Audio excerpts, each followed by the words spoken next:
Hello, good morning and welcome to Ireland AM on Virgin Media 1. Tommy's done that thing. He's got on Easter holidays. He's spending time with, I don't know, he's got a family or something like that. So, our co-host this morning, he has swapped drive time for breakfast time, but he's also doing drive time later on. Hello, Kieran Cuddy. How are you doing? I'm good, yeah. I've done the opposite, Tommy. I've swapped my family for work this week. That's what you've decided to do. The kids were off school and I said, what can I do to absolutely avoid them to the best of my ability? So, yeah. TV in the morning, radio in the afternoon. That's fine. Won't see him all week. And how is your wife about this? She's good. I'm sure she's watching. Hi, text me. Let me know how they are. She hasn't spoken to you since you said, so I'm not going to be around for the Easter holidays. It is a delight to have you here. It's great to be here. And he's doing the radio again a little bit later on, but we need to get down to business today because yesterday, of course, Simon Harris, he was announced as Fine Gael leader and Taoiseach-elect. Sounding very American there, aren't we? We'll be looking at what that's going to mean for the country at 7:15. From John O'Shea's debut as Ireland manager to the highs and lows of the weekend's Allianz League, we will have a roundup of the weekend of sport. Soaring house prices in the capital, they have sparked a scramble for homes in some of the nation's more affordable counties. We're going to have more on that at 7:45. And if this is something that interests you, if you were somewhere who's trying to get a home down the road from your family, somewhere in Kerry, and house prices have gone insane because people are relocating there, we'd love to hear from you. 089 611 111. What else have we got coming up, Alan? Just in Kerry, Mirren, or anywhere else? Sorry, I just plucked a place. Pluck Kerry out of the... Kerry, Sligo, Roscommon, Leitrim. Do you want me to just do? Will I just do the 32 counties? Just do a 32 counties. There we go. Now, we've got some timeless threads on the catwalk a little later on as we learn how to separate the duds from the dapper when it comes to second-hand dresses. And in the kitchen, Catherine Layden's opening up her classic cookbook and she's making rhubarb crumble. Yes. I better not tell her. What? Not a fan of the old rhubarb crumble. Not a fan. Because she's going, lads, why what do you have to like? do this to her? I thought she was going to be doing hot cross buns for Easter. She always does that. But not today. Not today. She wants to shake things up. She'll be outside going, I'm going to kill him. She is going to kill him. Time now to take a look at this morning's papers. We're going to start with the Examiner. Its headline, Gardaí target over 1,400 crime leaders nationwide. Crime bosses and lieutenants across the country are being targeted by the Criminal Assets Bureau, with the Dublin West Garda Division having the greatest number of targets. A nasty beating. Gardaí are hunting a gang of thugs who attacked two talented Irish jockeys just days after Cheltenham. Jack Kennedy and Sam Ewing were set upon by a mob complaining about how many races they won at the festival. That's the front page of the Mirror. The Star also leads with this story. Their headline, top jockeys attacked by mob. Swords death suspect due in court. A man arrested on suspicion of the murder of a chef in an alleged sword attack is due in court today. The man, who is in his 30s, was arrested on Friday at an address in Waterford. That is the top story on the Herald. The Independent leads with soaring city prices spark scramble to buy, quote, homes in cheaper counties. House prices increases in Ireland's most affordable counties soared by up to 3 times. That's above the national average in the first 3 months of this year. The Irish Times headline is Harris signals government will stay in office until spring 2025. The new Fine Gael leader and presumptive Taoiseach, Simon Harris, has signalled no snap general election and that the government will run its full term until early next year. The Irish Daily Mail leads with, as Harris takes over, Fianna Fáil warns, quote, cool your jets. Fianna Fáil issued a warning to their junior partners, Fine Gael, to cool your jets over planned changes to legislation after Simon Harris became party leader yesterday. And finally, the Sun goes with last tango in Harris. Fine Gael is betting on Simon Harris to reignite the government party's fortunes as the Wicklow TD vowed to repay them with blood, sweat and tears. You don't like the last tango in Harris. You're like, what does that mean? I think it's just a stretch. It's a stretch. Is it a stretch? Coming up, we are going to be talking about the house prices story that they are soaring around the country, which we've been talking about for as long as I've been on this show. We'd love to hear from you. 089 611 111. And we will also be talking about Simon Harris. See you back here.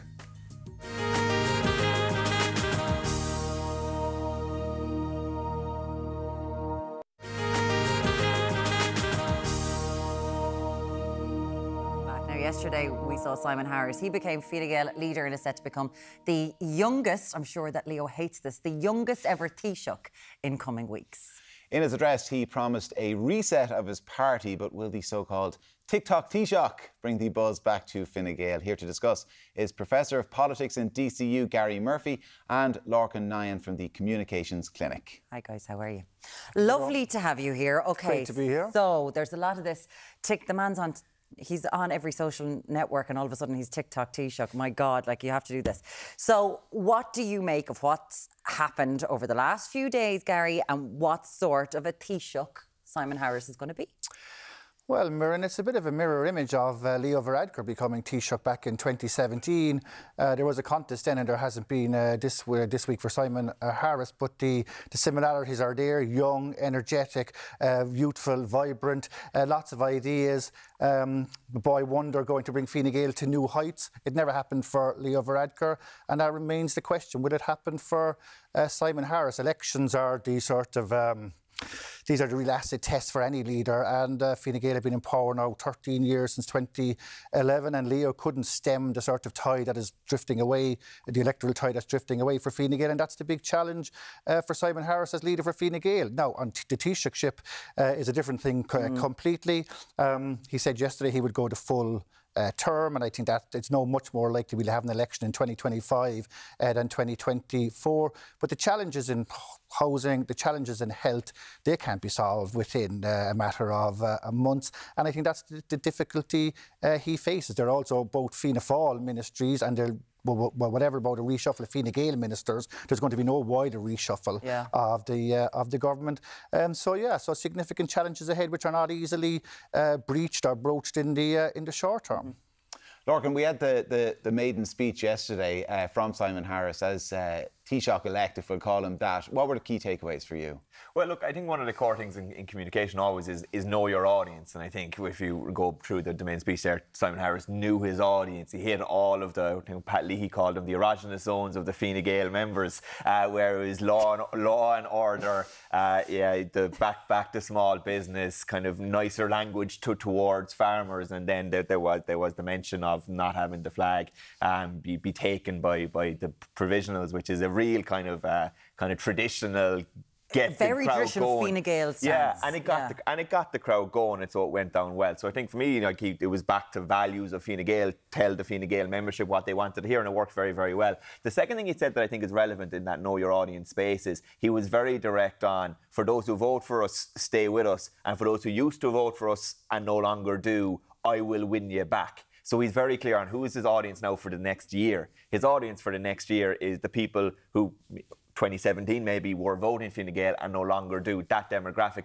can he win them back? So he's very focused on who his audience is in the room and wider. Because a lot of people might go, OK, two young leaders in Simon Harris and Leo Varadkar, and according to the Ireland Thinks poll yesterday, Fine Gael, they went up 2 points in the polls, but only 16% of people wanted Simon Harris to become leader. But he is a very different sort of a politician in all of this, Gary, because he doesn't come from this big political background, right? And he does go around and he shakes the hands and he meets the Cummins and he chats to people in a way that Leo wasn't seen as doing. Yeah, I mean, to be frank, Leo was fierce awkward in social settings. And I've seen the Taoiseach in action. I'm in Dublin West, his constituency. You'd meet him every now and again out there, and hopeless. I mean, just let's be frank about it. Can't make eye contact. Very deep thinker, Leo Varadkar, and I admire him in many ways. But Simon Harris is completely different. Now, the one thing about Simon Harris is he doesn't really have any outside political experience. He's been in politics since he was a child, basically. Elected at 24 in 2011, and gave a wonderful speech introducing Enda Kenny, nominating him for Taoiseach in 2011. And I wonder, is the lack of wider experience a drawback? And let's also be frank, he hasn't had great ministerial success. I mean, health, he is only one of a litany of ministers who hasn't really solved the bureaucratic sort of miasma or nightmare that is the Department of Health. And he has scoliosis, and his promises to parents of children with scoliosis hanging over him, which he didn't solve.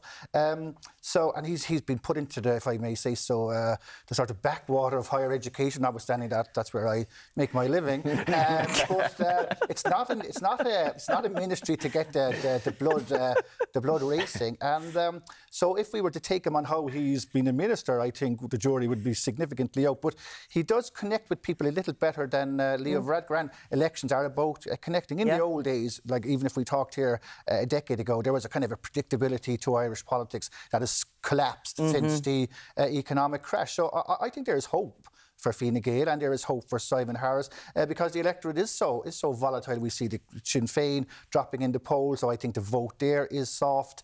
So yeah, I think it's literally all to play for. Who is going to lose out? Who's going to win in a cabinet reshuffle? Well, I mean, there are two ways of looking at this, Kieran. One is if you could do an Albert Reynolds and gut your cabinet like he did in 1992, which was a disaster. He doesn't have enough TV. He doesn't know. Or else you could do what Leo did in 2017, which was so minuscule. He dropped Mary Mitchell O'Connor. Then he made her a super junior minister, one of four. And there was the idea that this was Fine Gael jobs for the boys or girls. I think he has to make at least one other change. And Simon Coveney, again, in politics since 2011, done a long stint, but looks a bit tired since he moved from foreign affairs to enterprise and doesn't seem to have the same sort of drive that he had. So I think he would be an obvious one to move, and I think at least two changes is what Simon Harris probably needs to do. He's not going to have this moment of, relaxation in the sun of being Taoiseach elect, because let's be honest, we've got a story coming up about how house prices outside the capital have soared as a result of people not being able to afford houses in the capital. There are very, very real issues in this country and people want them sorted. Yeah, and as you say, look, 12 months, how much are you going to get done in that time? And it seems like what they ask of Fine Gael ministers is going to be is find tangible things you can get done in the 12 months. So find things we can point to over the next 12 months that we can communicate. Have they been bad at that? Because there's been an awful lot of talk going, OK, well, they've done this for the rural community, they've done this, but none of us know about it. That they've done things, but we don't know about it. I think there's an element of when you've been in government for a long time and the energy in your communication does dip down. I think that can change in 12 months. I mean, you would have seen even in the address yesterday, he did talk about, the only thing he was maybe specific about policy-wise was we do need to move out of the emergency response to immigration and put a proper system in place. Now, that system is probably there, but it's about communicating it. I don't think anybody could say, well, what is the plan? What is the system? What are you trying to achieve? So I think in 12 months, you can do that. In a few of the areas, you can probably say, well, here's what we're striving for, here's what we're driving towards over and above just targets, because it's very much been target-driven communication over the last number of years, particularly around housing, where we're going to build X number of houses. And that's not how people really see it. They think about it more from their own lives and actually what kind of system are we trying to build, not just how many houses are we delivering. So there is a communication win there that could be taken. Okay. Gary, the TikTok Taoiseach thing, I mean, his youth, that popularity, how big a factor might that be in the next, 10 months? Well, I think a big challenge, Kieran, is to get younger people to vote Fine Gael. I mean, there's that old story that you start off on the sort of the far left as a youthful teenager, and then you become more right as you go along. I won't mention my own political views in that matter over a long career. But I do think there is an issue about will people vote Fine Gael simply because they have a young Taoiseach, a young leader? And they didn't with Leo Varadkar. I think people are more interested, to come back to Muireann's point, what can you do for me as a Taoiseach? Can you get me an affordable house? Can you make sure that when my parents go to hospital, if they get sick, that they'll be treated quickly and with dignity, not waiting 2 days on a trolley like we see the horrendous conditions in Limerick Hospital. So people, from all ages are more interested in what difference politics can make, no matter who's at the top. And that's his huge challenge, it seems to me. As though he's being on TikTok means he can't do anything else. He can. He's not scrolling like the rest of us, hopefully. Doom scrolling, that would be bad. We would love to hear from you on this. He's going to be Taoiseach very, very, very shortly, and it looks like we're not going to have a general election this year. Do you think that Simon Harris has a mandate? 0896 111 111. We would love to hear from you. Gary Murphy from the backwater of higher education, it's been a pleasure that you rowed your boat into us this morning. Professor of Politics in DCU. And Lorcan Nine from the Communications Clinic. Thank you.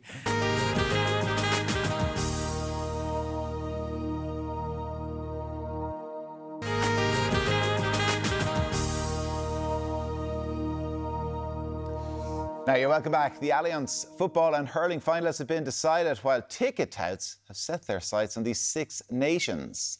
not just over? Can we have a breath? No, apparently not. Here to look back on the weekend sport is 42.ie's Gavin Cooney and former Dublin footballer Paddy Andrews. Hello, guys. It's lovely to have you here. And we are going to start with, Paddy, your favourite thing to talk about. Oh? It's football. You love chatting about... No, He's like, can we talk about other sports? We're going to talk about, first of all, Kerry versus Galway yesterday. Kerry came out on top, but it wasn't a pretty match. No, it wasn't a classic. It was kind of typical of the last game in the National League. Kerry had an outside shot to make the league final. They haven't in the end. It's going to be Dublin against Derry this weekend. And for Galway, a really, really tough league for Pádraig Joyce. They've avoided relegation, which is the plus for him, but he spoke again after the match. They finished third bottom, so they've avoided relegation by one spot. But they've been missing pretty much their whole team for the whole National League. So it's a really difficult situation for them. They're out in Championship in 2 weeks' time. So that's this new structure. It's the second year of this. The league finals are this weekend, and then Championship starts the following weekend. But this is why we're all like... I shouldn't say it like this, but we're paying so much attention because it's like the Championship is starting so soon. And it's like, if you're going straight into this, like Kerry didn't, like we've seen Pat's plan over the weekend, Gavin, and he's just like, sure, Dublin already have it won. Yeah. They've got the League one, they've got the Championship one, everyone else is playing for second. And Pat Spillane sounds a lot like a former Dublin footballer I was talking to just before I came on. Who could that be? Who else was outside? Was Bernard Brogan outside? Is that what's going on? We had a deal. I love it. Hang him out to dry, Gavin. Talking about the FAI. Oh, we can get to the FAI. Kerry, have denuded by injury, particularly defensively. And look, Derry will be an interesting test in the league final because Dublin do look kind of imperious, like a 21-point win over Tyrone. Yeah, it was a big win against Tyrone, and that's the league finals this weekend. The first goal they walked in. Yeah, it was, and Dublin over the last kind of month or so have been very impressive. They're getting bodies back. They're playing really well. They're really confident. It's them against Derry on Sunday. It's the two best teams by far through the Springs. So, and they will be two of the front runners for the All Ireland. So that'll be interesting. Division 2 final as well. Jim McGuinness, the Renaissance with Donegal. They play Armagh on Sunday. Those two teams have been the standout teams in Division 2 as well. So I think it's a really good weekend of National League finals in Croke Park. And then, like I say, once that happens, it's finished and it's straight into 12 weeks of Championship football. So it is relentless. But at the minute, you're looking front runners, for the All Ireland. It'd be Dublin, Derry, and Kerry probably. Go on, you're calling it already. Have you called it? No, it'll be very interesting Championship. Dublin are going to be thereabouts. And Gavin, say no more. I don't believe a word of it. Don't believe a word of it. It's like, stop, I'm not being biased. Very quickly, the hurling yesterday, Clare versus Tipperary. Yeah, very disappointing day out for Tipperary. Again, like we talk about the Football League becoming, such a respected competition in recent years, the hurling league has gone the opposite direction in the last couple of years, just because the championship structure has been so good with the round robin and so forth. But this is almost a league that leads into a league. But nonetheless, super disappointing for Tipperary to hit 20 wides against Clare and experimenting with 4 free takers and none of them really working out. So obviously, the interesting. Liam Cowell spoke after the match to the Tipperary manager, and it was pretty damning. Some of the comments that guys were under pressure today and they weren't able to deal with it. So that's not a great situation for them to be in. No. The other semi-final on Saturday night, Kilkenny beat Limerick, and beat them quite comfortably. A rematch of last year's All-Ireland final. I know John Kiely denied it afterwards. Limerick had the bang of a team who are dogging it and training at the moment. Oh, absolutely. 100%. Don't they? Of all the teams in the National League, Limerick don't need to, and you've seen with their team selections over the last month or so, they've never taken the league that seriously under John Kiely. They are still the team to beat. It was probably a more important way for Kilkenny to win and beat them.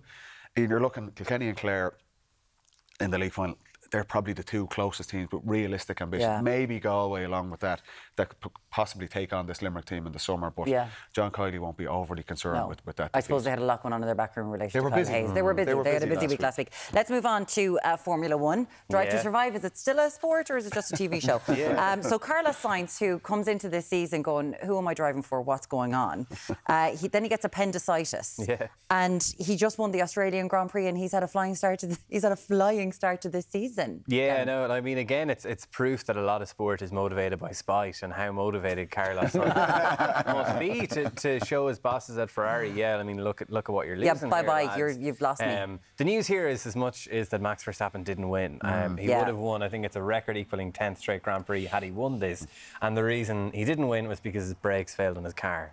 So he's not really beaten. Yeah, his car bet him, as opposed to Carlos Sainz. And Christian Horner had been seen near those brakes just before the start of the race. face. Leave him alone, The Murray. joke. Leave that The guy It's a joke. great win for science. The other thing to note is that Mercedes are complete also-rans. You know, like Yeah. Russell Yeah. and Hamilton both didn't finish, and Hamilton said afterwards it's the worst season of his life, of his career, and it's only a few weeks old. It's not it could good. get a lot worse yet. Can we move on very quickly? Obviously, there's the under John O'Shea, the first match. It was 0-0 against Belgium, but they're taking on Switzerland in the international friendly on Tuesday. That's kickoff was at 7:45. You've got a big smile on your face there. Well, it's just great to be back talking football with this team rather than just human resources. I mean, that's what we've been talking up to now. O'Shea is an interim charge. The FAI insists that... On Saturday, like so many people out heading down to the match. Can we talk about what's going on with Six Nations tickets, Gavin? Yeah. Well, what? You can't get them already, and you can't. Were they not already extortionately expensive? This is more again. Yeah, they What's were going on? 125 anyway, I think, is some of the prices. 1250. They've tacked a zero on the back. Wow, wow. It's good value. Sorry, so they're saying 1,250 to go to a Six they're Nations already match. kind of being floated around by touts for 10 times their face value. Now, €125 is a pretty expensive face value. It's ridiculous. I have to say. Look, obviously it's Ireland's turn to host England and host France, so they're the highest profile games you're going to get in the Six Nations. But then when we see tickets go for 10 times the price, we wonder why the atmosphere at these games are terrible, is so bad. and that a lot of people giving out about the fact that it's just a day out, corporate boxes. Listen, I've done it myself, had a great old time, but that this has taken over the game. That it's not actually fans who are getting to go anymore. And you saw the fans. It's the Muireann O'Connells of this world. Terrible. I didn't go this year. I go to Thomond Park. I paid for my tickets. No one offered her. But there is an issue, isn't there? Yeah, and you saw at the World Cup the amazing atmosphere the Irish fans created in France, and that was because incredibly it was cheaper Fans to go got to to go. France and get tickets than go to the event. We'd love to hear from you. What's going on with the rugby? 0896 111 or anything else in our sporting news. As always, Paddy Andrews, who said that Dublin are going to win the championship already this morning, and Gavin Cooney from the 42.ie. It's a pleasure to have you Thanks, here. lads. Paddy's going to kill us. Coming up next, we're breaking down the morning headlines. Back after these.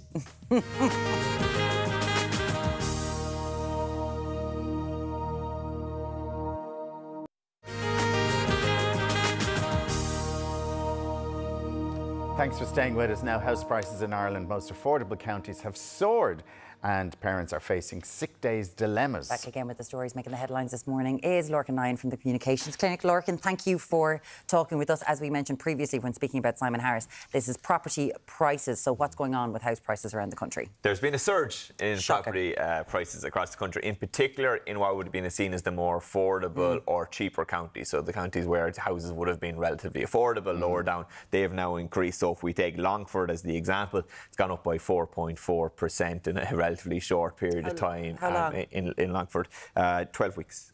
So over 12 weeks, the average price has gone up by 4.4%. So it's an average house there is now 181,700. Yes. So it's pretty significant leap, okay? And what's driving it? What's driving it is the fact that now that hybrid working is kind of bedding in for a certain cohort of professional, they can now commute from Longford to Dublin. And so you're seeing the same even in Tipperary and things like that. People are feeling comfortable. Because they don't moving have to out. go the 5 days. They might only have to go 2, say, into the office or whatever. Or 3, 1 in whatever. 10 or whatever it might be. So you're kind of saying, well, geez, I can do the 2 hours to 3 hours, no problem, and I can get the house at home, or even not at home, or just out in the commuter belt becoming much, much wider. So that's what's happening. Now, on the face of it, that should actually be a good thing. The fact that people are able to move down country, move to Longford, revitalise those areas, bring it through. But like all of the things we keep talking about, the issue is the supply is not there. So there was an agent in Longford saying there is not a single house now that's up for sale in Longford. So if you're from Longford, if you want to stay there, if you want to be beside your family, you can now. And it's driving up the prices for the people who aren't making Dublin money. And that's the thing. But are living in So Longford. if you live in Longford and you work in the family business, you're making what you've been making because the cost of living is cheaper, all that kind of stuff. But you're now competing with someone who might have a Dublin wage. Yeah, or a city wage, full stop. Yeah. So it's, and there is that feeling, you know, you'd see it. I mean, I talk to anybody kind of from West Cork and they'd say the same thing, that if you're trying to buy at home, it's almost impossible because it's new people coming in, which is, look, I think good for areas, but if there was supply there, it would be brilliant. But because the supply isn't there, it's just accentuating the issues that we've been hearing about. This was a report that's in page 10 of the Irish Independent today, and just the ones that they've chosen, it's really starking. They go through every county. They really do. 0896 111 111. I'm sure that this is an issue that is affecting many. It is. It's affecting hundreds of thousands of people around the country. We'd love to hear from you now. The AGSAI, the Guards Conference is happening. And we've heard Simon Harris, who has said we are the party for justice. Yeah, and look, we've been on the show plenty of times talking about the issues of morale in Garda Síochána, and it is something that's going to have to be taken very, very seriously very, very soon, because the amount of people who are resigning, the amount of retirements that are coming up, because the population, they're ageing out effectively, and they're not being replaced. So this is the union that represents the kind of middle management and within Garda Síochána, and there are kind of two major issues that they are bringing forward. Number one being the suspension policy, where they're looking for that to be. This is on the back of the guard who was suspended for 4 years by lending a bicycle to a local farmer. That is the most well-known example, but there's a litany over there. In general, the guards are saying that the policy is too quick to go to suspension and then look into it rather than investigate and then suspend. If you're sitting there and you're looking in and you're like, if you're someone who needs something investigated, if it's taken the 4 years for the guards to investigate themselves, it's like, what hope do we have if it doesn't happen? Is it true that this guard is now looking at suing the force? It was in the Sun Independent yesterday that he's suing because of that process. So that's one issue. And then the other issue is there's two areas that are bringing forward motion, saying the new uniforms that were kind of announced as, to big fanfare are too cold, so that they're. So they're all not these, fit when for they were purpose. launched and people, they were much more comfortable. It's easier for everyone, but now it's too cold. And they're saying they have to layer up with other clothes within them. To be fair, it's a t-shirt and a jacket. Do you know what I mean? On cold January days. It does seem like something that was a relatively easy win to get right, and they don't seem to have. But it's only two divisions, and I'm sure there's a balance you need to get. 0896 111 111. Tell us about your Garda uniform. Okay, we're going to move on to, this is a report from America about teenagers' sick days in school. Yeah, that parents are worried that their child's grades are going to get impacted because of the sick days. They feel that children with medical conditions are being put under pressure because you kind of get rewarded for kind of good attendance. You used to have that in Ireland as well, where you get the good attendance. But that also they feel that their children need mental health sick days, or that they consider that when they're looking at the sick days. So they're not taking enough sick days. Kids aren't taking sick days when they want to because they're worried about their grades. The litany of stuff in this, but effectively that they feel they're going to school because they're worried about their grades, they're worried about missing out, even though they shouldn't be. And that also parents are now, which I think is a good thing, are trying to take mental health days into account for their kids as well. But it's interesting some of the statistics on this, where parents say 53% of parents are most likely to keep their child home just in case. Like if a child said, I'm not feeling well today, 53% well, then said, okay, rather than going 25% would send their child on the off chance they'll be okay. So 53% are going, are you not well, love? All right, stay at home. Yeah. Where 25% said, will you get out, get your coat on and get to school? And you might get a call in 2 hours from the teacher saying you take Johnny home. And 19% said they'd let their child decide. Yeah. Now, out of 90% who said, I let the child decide, how many of the children will go, oh, I think I'll go to school? I'm not going to. I was late for school when I was 15, watching lamb chops play along. I'm like, it's not up until 9:30. I'm going to have to be late for school. For most parents, if you're working, you're like, I go on. Well, I think that's the balance, isn't it? Like a lot of time, it's like if the child isn't going, particularly if they're in primary school or whatever, it's kind of like if you're staying at home, I'm now staying at home as well. So there. But 53%. So would you give your child the option, or would you are you one of those 53% who'd err on caution and keep them at home? Yeah. And I would wonder if the pressure on grades and the pressure on attendance is the same in Ireland as it is in the US. Yeah. I mean, because obviously the US is a very different culture. It's very different. Very, very different. And it goes to their final leaving cert, essentially, whereas here it doesn't. I think we might be a bit more balanced on it here. I'd love to hear from you and your sick days when you were younger. What you said to your parents to be like, oh my God, my stomach, so bad. 0896 111 Lorcan Nyan, thank you so much for joining us. Thank you so much, Lorcan. Lots more to come on Ireland AM. See you in a few minutes.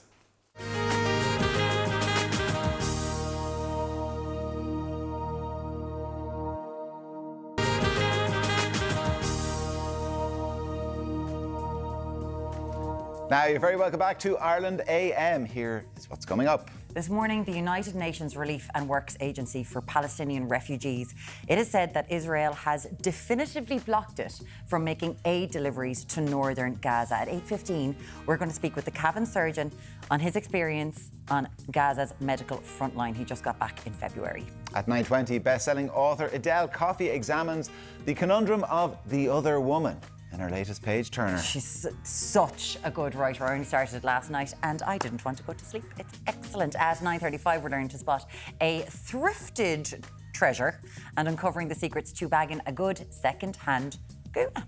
What's happening in the kitchen this morning, Alan? Well, Kieran Catherine-Leyden, our baking queen, is here. And Catherine, over the last couple of weeks, you're bringing us back to basics. Back to the old-fashioned popular desserts. And today, this is a really old traditional one. It is. Rhubarb crumble. Yeah, and I made an apple as well because I was afraid in my life you wouldn't like rhubarb. And you don't like rhubarb. And you're so good. You're so good because I don't like rhubarb, but I love an apple crumble. I know, well, I have the apple crumble for you as well. But I don't think it's as popular nowadays. But when I was growing up, it was great to see everybody had rhubarb in their back garden. Yeah. Everybody had. So it's seasonal, isn't it? It's just coming in now. That's why I've decided to do it, yeah. And to have a lovely rhubarb tart or a rhubarb crumble, delicious. Yeah. And I generally make a big batch of crumble, keep it in a bag in the fridge, and then when I have some rhubarb or frozen fruit or whatever, when it's ripe, cook it, and on with it into the oven. Bob's your uncle. Easy dish. Catherine, Kieran's wondering when he can get his order in as well. Okay, that's okay. He doesn't like rhubarb or apple. A couple of strawberries in the rhubarb crumble, if you can, maybe. Thanks, Alan gets to put in his own order. Yeah, that's all right. Order comes in. Kieran wants thanks a a million. peach flan. I've already had one this morning, Alan. So he's making 3 cakes later on. 3 hours. Deric is having some double-decker divilment this morning. What's happening, Deric? Absolutely. Never mind them, Catherine. I love your rhubarb. Anyway, we've got the high-vis vests on, guys, because we've landed down here at Fisra, Dublin bus depot here in the heart of the city centre. Good morning to you, Tina Hearn. Good morning, Deric. Tina, what are we up to this morning? So, Deric, we're here today. We're going to get trying to get more women into the company. We currently have 194 females driving, and we want to double that in the next coming months. And I love the name of this campaign, More Manon, More Women. More women. We want women to take over. We want women in this company. We're great drivers. Come on, women, come on. It's so easy to do. Come on over. Come on over, give it a spin. And in fact, we're going to be learning how to drive a bus this morning, right? Deric, before you leave here this morning, I'm going to have you driving the bus out the gate. Is it hard, by the way? It's not hard. You'd be surprised how easy it is. By the way, do you like rhubarb? I love rhubarb. Oh, she loves rhubarb as well. Two fans of your rhubarb here, Catherine. Back to you, Muireann and Kieran. Orders are coming in thick and fast now. Sorry, what's that? Yeah, gallery, they're all, Catherine, more orders are coming in. She'll be baking everything by the end of the day. It's time now to take a look at this morning's paper, starting with the Examiner. The headline there, Gardaí target over 1,400 crime leaders nationwide. Crime bosses and lieutenants across the country are being targeted by the Criminal Assets Bureau, with the Dublin West Garda Division having the greatest number of targets. A nasty beating. Gardaí are hunting a gang of thugs who attacked 2 talented Irish jockeys just days after Cheltenham. Jack Kennedy and Sam Ewing were set upon by a mob complaining about how many races they won at the festival. That is the front page of the Mirror. The Star also leads with this story, their headline, Top Jockeys Attacked by Mob. Swords death suspect due in court. A man arrested on suspicion of the murder of a chef in an alleged sword attack is due in court today. The man, who is in his 30s, was arrested on Friday at an address in Waterford. That is the top story on the Herald. The Irish Independent says soaring city prices spark a scramble to buy, quote, homes in cheaper counties. House prices increase in Ireland's most affordable counties soared by up to 3 times the national average, and that is just in the first 3 months of this year. The Irish Times headline is Harris signals government will stay in office until spring 2025. New Fine Gael leader and presumptive Taoiseach Simon Harris has signalled no snap general election and that the government will run its full term until early next year. The Irish Daily Mail's front page, as Harris takes over, Fianna Fáil warns cool your jets. Fianna Fáil issued a warning to their junior partners, Fine Gael, to cool your jets over planned changes to legislation after Simon Harris became party leader yesterday. And finally, the Sun goes with last tango in Harris. Fine Gael is betting on Simon Harris to reignite the government party's fortunes, as the Wicklow TD vowed to repay them with blood, sweat and tears. And lots of texts coming in about Simon Harris, we'll get to that, but also about the house prices in counties around the country surging, and especially in the Longford area, that's gone up the highest. And we got a text in from Anya who said, on the issue of house prices, we would love to sell our 5-bedroom house on the Longford-Roscommon border and downsize now that all our children have grown up and gone, but we cannot find anything that's decent to buy that would still leave us a little bit of money to enjoy our retirement, as our only income is the state pension and we're struggling to make ends meet. So they have a 5-bedroom big house on the Roscommon Longford border, and they can't sell it because they can't find anywhere decent to buy. And this was the thing that's been pushed out there ever since the days of even Owen Murphy and Darragh O'Brien, the housing ministers, going, well, maybe you could just move older people. Can you just move? Economise in the housing stock. Yeah, forget about your community, but move. And these people actually want to. So they obviously want to live in that area, maybe just downsize, and they can't find a place. And Suzanne says prices have gone off the charts in Cork, meaning only the wealthy can afford them, and the others are second homes, which are only occupied a few weeks of the year. Definitely second homes are a big issue around the country as well. I know you were talking as well about this study. 2 in 3 parents say their teens are worried about sick days impacting their grades.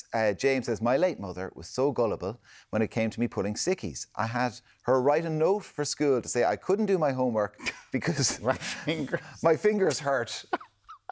What a great man. She's great. Ma'am, write us a note there, will you? So I couldn't do it. My fingers were in. Oh, they're killing the me. arthritis. They're killing me. The arthritis. God rest your mother's soul. What a fabulous woman, James. Thank you. And we were talking about it that like 53% of parents would say that they would sort of err on the side of caution and not send their children. This is an American study. This is American study. But you were saying, if the parents are working, get out there. And Michelle says, unless my kids have an arm hanging off, they're going to school. I have to go to work sick, so kids might learn just to get up and get out.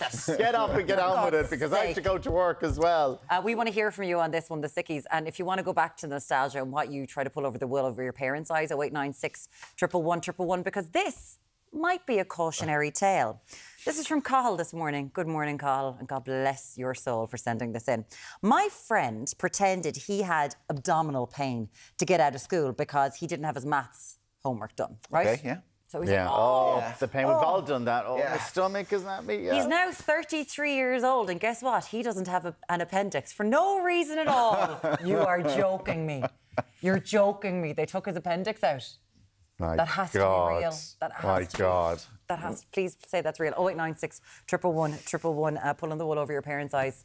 Pulling thickies. We'd love to younger know. days. That's it. What was the best one?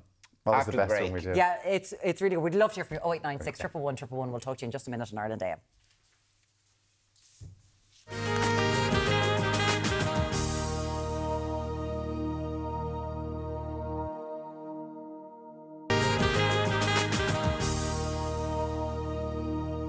Welcome back. Now, over 32,000 Palestinians have died since the beginning of the conflict in Gaza, with an additional 74,000 injured and being treated in field hospitals. Joining us to talk about his experience on Gaza's medical frontline is humanitarian trauma surgeon Dr. Morgan McMonigal. Morgan, you're very welcome, and thanks a million for joining us. Yeah. I mean, this isn't kind of your first experience of an environment like this. I know you've been to Ukraine, you've worked in the aftermath of terrorist attacks in the UK. Mm-hmm. How did the situation and experience in Gaza differ from those other situations? Well, I was just back from Ukraine, my second mission in Ukraine last September, October. And then the October 7 attacks happened, and there was a sort of feel amongst a lot of various humanitarian surgeons that I know quite well. Some are mentors, some are good friends. Were they going to go out? And nobody knew what direction it was going to go in. So I stayed with the same NGO that I was working with, and we started talking about what we could do. And they don't normally put surgical field hospitals in, so we started a project of experts. We came together well before Christmas to put together our plan for a potential field hospital. The logistics side I left to them, because you have to get permission from not just the government in Gaza, but the Israeli Defense Forces and also the Egyptian government as well to go in. We thought we'd be going in before Christmas. That wasn't possible, so we sent our first team in January. Then I went in then in February to support the field hospital. So in January and February, thousands upon thousands of people were already dead, and you're going into a situation, as you said, where there's an awful lot of red tape to try to get in. Yeah. Can you then explain to us the field hospital that was set up? It was between Gaza and Khan Yunis. Yeah. So you're in a very dangerous area. Pretty much. We're almost halfway between the two, between Rafah and Khan Yunis. And Nasser Hospital, there was an attack on Nasser Hospital. You probably saw the weekend I went in, and the Defence Forces were about 500 metres from our hospital, but we were like this little enclave, like a little oasis. And certainly you can hear the blasts going off, you can feel the blasts going off, you can hear the bullets, and we were receiving a lot of the injured during daylight hours. It was harder at night time because there's no infrastructure to bring them. There's no ambulances running after hours. There's no street lighting. The roads are all damaged. Fuel is very expensive. So we were busy between maybe 6 a.m. and probably 10 p.m. And what were you exactly? What were you set up on? Like, are you all in tents, or were you using buildings? It was originally a small Israeli settlement that was vacated in 2005. So it was a piece of fertile land. It would have been a little fruit farm originally. It was about the size of 3 football fields. And we had about 15 tents. Okay. And 2 what we call hospitaners, which are basically like a big articulated truck that has your operating room inside it. So it's quite small, but relatively protected in case a blast went off close by. And we received them as they came in. The Red Crescent were very, very brave going out and bringing patients in. When Nasser Hospital finally shut down, we took all of their patients. So we were expanding all the time, which was very stressful because you're working pretty much constantly from the moment you get up until you go to bed that evening. Then you got the whole night of blasts going off. The attacks tended to increase at night time, but you can't get the injured in at night time. And then there's the food insecurity on top of that. And the way you describe it there, the kind of container trucks, and that's where your operating theatres are. I'm just trying to imagine it. I mean, are there, once you operate, once the surgery is complete, what happens to the patient? It doesn't sound like there's not a ward they can be discharged to. It was in a tent, it was like a large marquee, and patients then go to that bed for recuperation or rehabilitation. And that's when you use family members, because there wasn't really, we had excellent nursing staff. One thing about Gaza actually has, has quite a good population of doctors and nurses and surgeons who have trained overseas. So that they do have the personnel, or they had the personnel. So that was ready-made to go. But certainly in a situation like that, where the turnover is so rapid, you tend to use family members who will stay with the patient all night, who will actually bring the patient on their stretcher into the operating room and back out again. So. And how difficult is the follow-up care then? Well, we did have outpatients, so people would return maybe for a wound check, but a lot of the times people become displaced. You're looking at an entire country that's been displaced internally. So there was a mechanism in place for follow-up, acute follow-up, so early follow-up, but long-term rehabilitation is going to be a major challenge. You're a trauma surgeon, and obviously you're working in conditions we can't imagine. We sit here and we give out about the HSC, but you're in a war zone. Yeah. And we're hearing that it's women and children that are being affected the most. And over 32,000 are dead since October the 7th. And of course, there were people who were kidnapped in Israel. We're not discounting that, but your experiences in Gaza. Who were you treating? Who were the people that were coming in? There were women and children, and a lot of men, a lot of blast injuries, a lot of gunshot wounds, a lot of shrapnel, a lot of limb injuries, especially in children. We had an entire paediatric ward of children with missing limbs, upper limbs, lower limbs. And even with 32,000 that are known to have died, there's at least another 20,000, 25,000 missing who are probably going. So the final count is going to be much, much higher. Yeah. Was there a time that you became overwhelmed, not emotionally? I'll ask you about that in a moment, about those kind of scars it leaves you, but just in terms of the sheer scale of devastation that you were incapable of coping after one of those blasts, for example. Yeah, it was different to Ukraine, and I was in Zaporizhia when it was being bombed quite heavily, but Ukraine is so big. And the infrastructure still was maintained in Ukraine. So often when you deal with a disaster situation, you describe it as being destabilised and deconditioned when you start to lose infrastructure.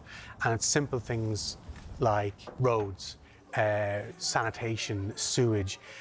That's all gone in Gaza. And certainly I was in close contact with a good friend of mine from the States who was there in the team before me. He exited before I went in.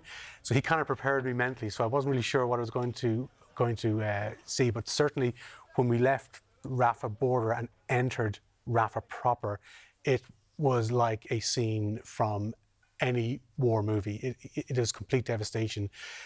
Massive displacement of people, massive displacement of children on the streets, people living on the streets, a sort of ragtag security situation of trying to keep some order because the little trickle of food or medicine that was coming in, there has to be some order because, national security has broken down because it's just not there anymore.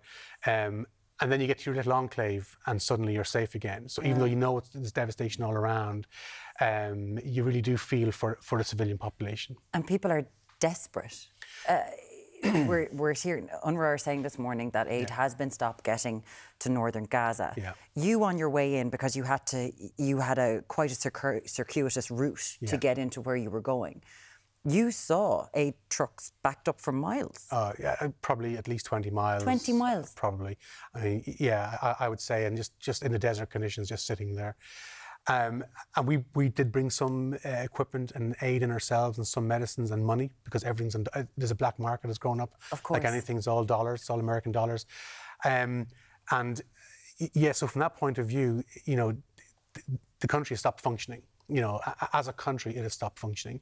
And you've got little enclaves like us of various NGOs trying to do their best, but in a situation where you can't get equipment in.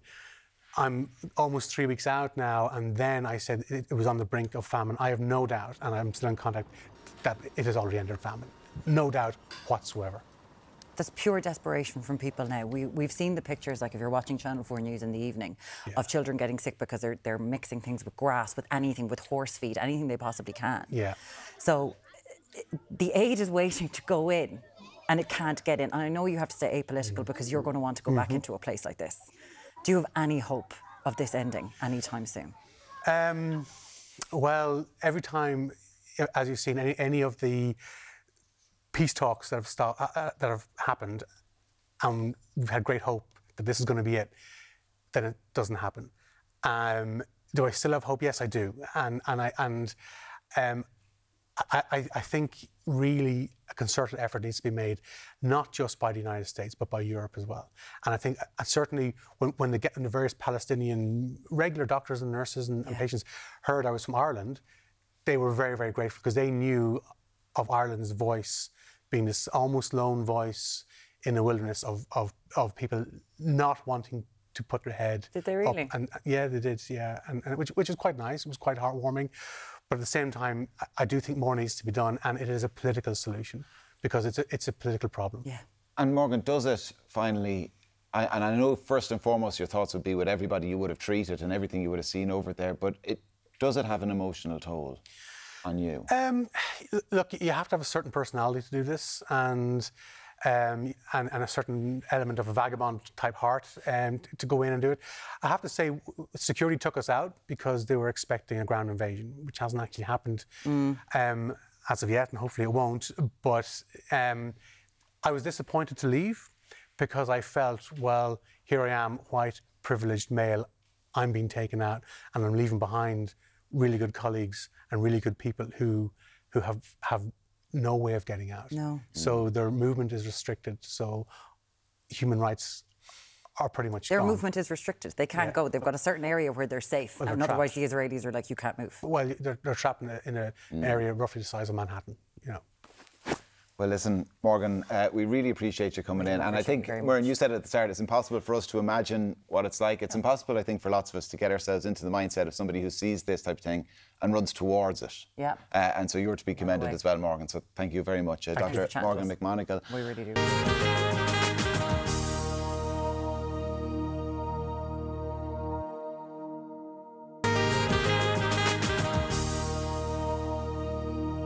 Thanks for staying with us. Now, did you know this, Kieran? 'Tis the season for rhubarb. Well, I knew by the smile on your face when you came in this morning. I don't like it. Yeah. Rhubarb season. Now stop laughing at me. So this morning, Catherine Layden is showing us how to make the most of it with a rhubarb crumble. Correct. Not only a rhubarb what crumble. What I've done now is I have most of the rhubarb in there already with about 4 tablespoonfuls of water and a few tablespoonfuls of brown sugar. Now, a tip, to slice your rhubarb, you don't take one bit at a time. Take the top and the bottom off it, clean it, and cut a few stalks, so you get the chopping done a lot quicker. Yeah. Okay? Now, it is the season, as we say, for rhubarb. It is. You have some grown in your garden, you're saying? I have, yeah. And have you always grown rhubarb? I have for years, yeah. You? Yeah. Oh, okay. But it's easy to grow. Oh, very easy. All you need is good manure. You could say about this show.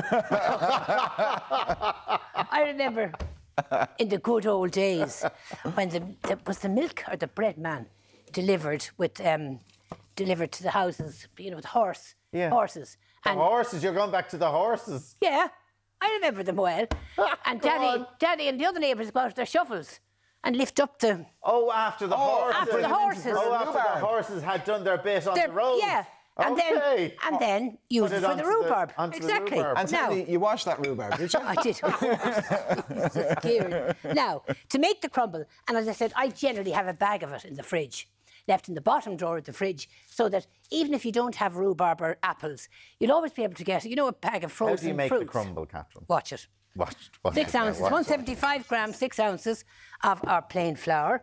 To that I'm going to add 125 gram, 4 ounces of oat flakes. They give a nice nuttiness to the crumble. Yeah. Now, if you wish, you can just replace the oat flakes with regular flour. But it is nicer if you have the combination. Some brown sugar. You had to have oat flakes if it was a crumble, no? No, you don't have to. Oh, no. okay. Some of the crumbles are just made with flour, butter, and sugar. That's all it is. Now, to that, we're going to add 125 grams, 4 ounces of butter or margarine. Right. At room temperature. It's a little bit on the hard side, but however. Now, it helps if you cut the butter into individual squares. It'll blend a lot better and quicker. Now, I'm just going to spend a few minutes at this here. And then the rhubarb, so you cut it up and then you put it into a pot. Into your pot with water. Now, ideally, and what I do at home generally is I put it into a bowl, into the microwave for about 4 minutes. Oh. And you've par-cooked your rhubarb, ready for the crumble. And that's And that's all you'd have to do? All you have to do, yeah. Oh, well then. Much easier. Oh, right. Why do you have to do that in the first place and not just lash it in the oven and let the oven do it? Because the oven, Kieran, it's not in long enough to cook the rhubarb. Okay. So you do have to par-cook it first. Right. Okay? Yeah. Now, I'm not going to spend too long on that because we wouldn't have a lot of time on our hands. So here we have, I've got a few apples in the bottom of that. For your man. She said, I bet you he won't like rhubarb. I did. First thing, I said, bet you thought of it last night. I bet you your man won't like the bloody rhubarb. I better do a few apples as well for him, okay? So now we're just going to toss in the rhubarb. So now, how long would you leave it for in the boiling in the pot? About now 4 minutes in the microwave. It takes about 10 minutes maybe. Okay. In the pot. But this will cook, and it's in the oven as well. Now don't let all the syrup in because it can make it a bit on the soggy side. Little bit of syrup in. You don't want a soggy bottom. Hate soggy bottoms. You don't, yeah. Hate soggy bottoms. They're not now, good. Onto that, we just shake our crumble and we put it into an oven preheated at 190 centigrade. So it's as simple as 350 Fahrenheit, gas mark 4, for about 20 minutes. So no paste, no laying out pastry, nothing. nothing at the bottom of it or anything like that? Perfect, just Here, I'll as take is. the ones out that you have, because you did two. How much sugar did you put on the rhubarb there? Now, I've put 4 tablespoons on. Yeah. But, Kieran, a lot of people nowadays are using substitutes, you know them. They're awful people, Catherine. I think they're terrible. I couldn't agree more with you. Them. Sugar. Sugar is sugar is sugar. Oh, look at this. Look at that. Hello. Yeah. Now, we put this in. That's the rhubarb. Whoop. And there's the... here you go, I'll put it in. So long give as me it over go the into plates oven there. for you. Right. About 20 minutes. 20 minutes. Custard, cream. Okay. Now, who's having what? Well, Kieran said he'll try the rhubarb. I'll go for the rhubarb, absolutely. Yeah. Oh, look at this, gorgeous. That is delicious. And it's so simple, Catherine. Dead simple, absolutely. How long is the season for rhubarb? Like, how long will it be? About 4 to 6 weeks. Is that it? Yeah. So basically, the only time you'll have rhubarb tarts or rhubarb crumble is around this time of year. Exactly. Wow, yeah. okay. But I never knew that. You know the way you can get frozen fruit of the forest and all sorts of things. Ah, yeah, but it's not the same. Have a bag of that in the freezer. Put it into your bowl. Put on a little bit of sugar. And then be careful. tot on your crumble. I said to Catherine, I think the last time I had custard was for me. Was when Catherine was here the last time. Now, because it's something I never buy, but it's so delicious. Oh, look at that. Do you bake? No. Do you cook? Yeah, I've been known to cook. I know where the oven is. You know where it is. I can boil an egg. I've seen it done. Catherine, this now, is so simple. And coming up to Easter even for a dessert. Very quick, very simple. Chop your rhubarb, get your cooking apples, chop them. Par-cook them as well, like you would the rhubarb. Now, yeah, do you use cooking apples or do you use ordinary apples? I use Bramley cooking apples, yeah. The Bramley because cooking they They go soft during baking. If you use eating apples, they don't. You get the chew of them. It's nice to get the actual nice soft apple in it. But you have to stew them as well. Stew them, and then into the microwave for 4 minutes otherwise. Always a pleasure. Delicious. Thank you so much. Custard and can't beat it. Can't beat it, Thank you so much. Now, after the break, Deric's behind the wheel of a double-decker bus. What could go wrong? What could go wrong? We'll see in a few minutes.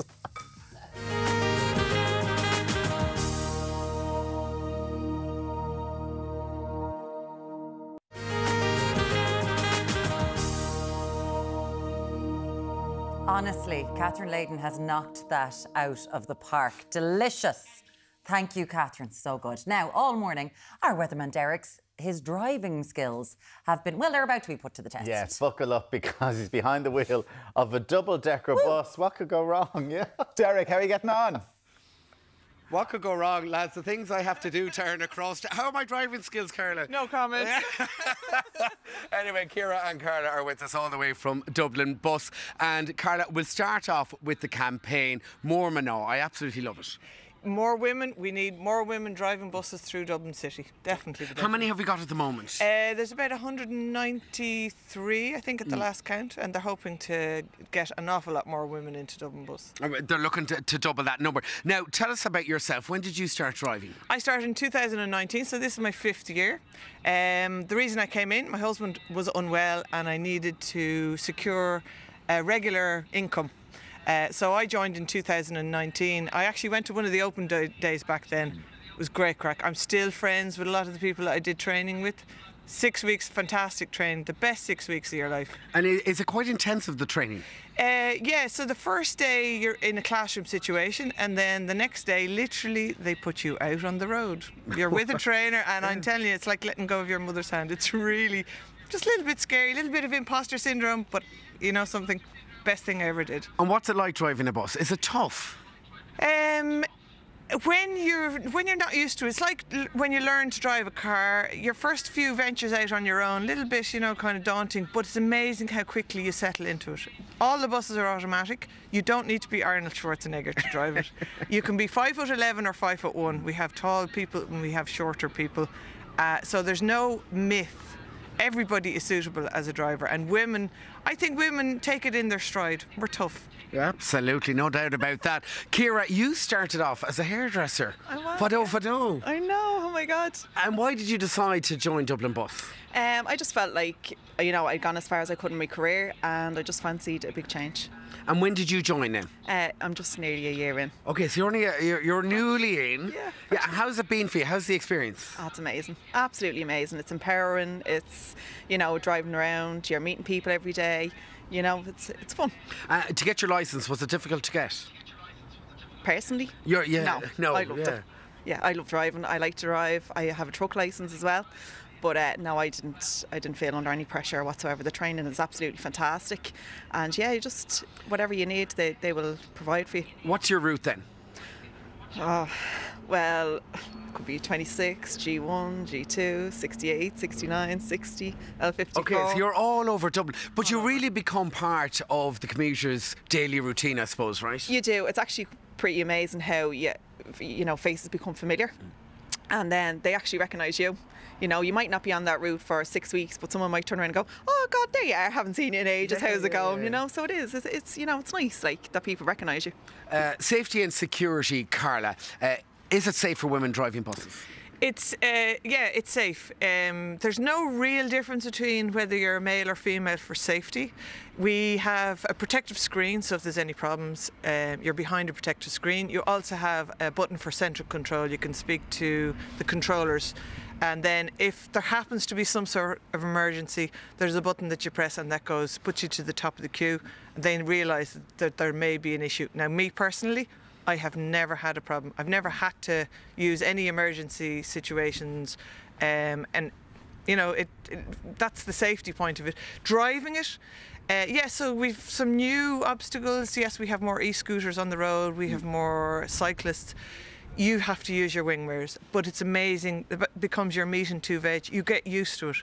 You get into the bus, you check your mirrors, you drive constantly checking for any situations that come along. In terms of antisocial behaviour then, I mean, it's really across all reams of public transport. Yeah, so antisocial behaviour cover it's the whole community. It's not necessarily on buses, it's not necessarily on Dublin bus transport. You'll come across antisocial behaviour in every walk of life. It's no different. All right, but you love it. I do. I love it. You do, absolutely and you love it as well, I do. Ciara. I love it, yeah. All right, absolutely. Gurmila Mahagot, Ciara and Carla. Now we're going to pop in here to Tina. Tina, good morning to you. Deric, how are you? Will you tell us about this big bus here, Tina? Okay, so this bus that you're going to be driving out this morning, as you can see, it's quite long. It's 35 foot long. Okay. 14 foot high. Air brakes. They're a big thing on a bus, right? All their buses have, we build up the air pressure every morning, Okay. and the air brakes on it. You will feel when you're going, you'll feel the brakes going there. So when you hear the... When you hear that, that's the air. That's the air going. Yeah, that's the air going on the bus. Okay, That's right. the Well, air we going learned on how the to bus. drive this bus. So how do we do it? Right. Okay, so we had a little spin in it earlier on. We did, so, yeah. So if you just hit the 3 o'clock, see the switch Oh, there? yeah, 3 o'clock, yeah, okay. Turn it to 3 Go o'clock. to 3 o'clock, and right. then the start button there and the button underneath here, press the two of them at the Oh, same yeah, time. so we press these two and we have the start button. The start button up there. And the, Oh, yeah, this one there here, you go. right. And there you go. That's Okay, it started. great, so that's it started, right? Now, press Yeah. right down on your brake and press the D button to put it into the drive at the same time. Okay, this one here? That's the accelerator, right? Oh, that's the accelerator. The brake and the accelerator. Okay, here we go. Right down All on the brake and press D button. We're this one? This one here, see? Oh, yeah, D for drive, yeah. We're pressing And this do you here. feel the shift there? Yeah, I do feel a little bit of a shift. So now, as soon as you release that handbrake, this bus is going to go. So Okay, so do we want to get the girls back in? Ciara and Carla, come on. Be the party passengers. bus here, the Venga bus, right? So we close the door. Close the doors okay, there. here we go. Right, my first time ever. Okay. Driving so a now, bus. as soon as you release that handbrake, Deric, you're good to go. Oh, we're good to go. Okay, so watch the road ahead there. Keep an eye on your oh, mirrors. 3, 2, and 1. Off we go. Press. Release the handbrake. Oh yeah, release the handbrake. Release the handbrake there. Here we go. Sorry. You're okay. Just There we go. Yeah, there now. you go. Oh, here we go. Off we go. Yeah, we're stuck in diesel. The Venga bus is coming. Oh, we're flying here now. There is a bus coming. What do I do when that comes? Okay, so we'll just slow Just keep down. driving at it, do I? He's going to go around. He's Okay, amazing, so I'm going going to take the corner here, am I? Yeah, you're going to keep. Are you watching this back in studio? Lads, I'm flying it. Flying along. We're heading to Limerick. And we're going to be taking, so slow it down there. Okay, slow so down. we're going So how to far be do I taking go? this left-hand turn here, right up to the box Now, do there. I go up to the box and then, oh, And now there's start turning the brake. steering And do wheel. I turn it here? Lock it, yeah. Okay, Start here we turning go. it. Ah! There we go, look at that. You're stuck in diesel, Deric. There you go. We'll line her up How there. easy is that? That is How not too easy bad is at that? all. Come here, you're Look looking at you. Hello, Perkins. Sorry. Did you just turn the handbrake on there? Put the handbrake Oh yeah, on. handbrake on. There we go. Where can we find out more online? DublinBus.ie. All right, thank you, and best of luck with your campaign. We loved it this morning. To Ciara, Carla, all the ladies here. Back to you in studio. I didn't do too badly, did I? You've done fantastic. Yay! You've done fantastically. We're heading to Limerick. I love this. And thank you, Mr. Bus Driver. You always say thank you to the bus driver Thank when you, you get Mr. off. Bus I really Driver. appreciate- But You I did a love your great one. job. Slow down now, slow down there now. You're grand, you're grand. Ciara and Carla looked a bit nervous when he asked them to get on the bus. Yeah, Oh, they're God, like, we're not- I noticed the way Conan, our camera person, really moved away. And the next thing he starts, Conan's like, hold on. We're running after him. Well done, Deric. You did a great job. You're not allowed to leave us, though. Still to come this morning, chart-topping author Adele Coffey is going to drop by. We're learning how to separate the fab from the drab when it comes to second-hand dresses. And we've got the latest from Tinseldown in a roundup of entertainment news. We'll see you back here very shortly on Ireland AM.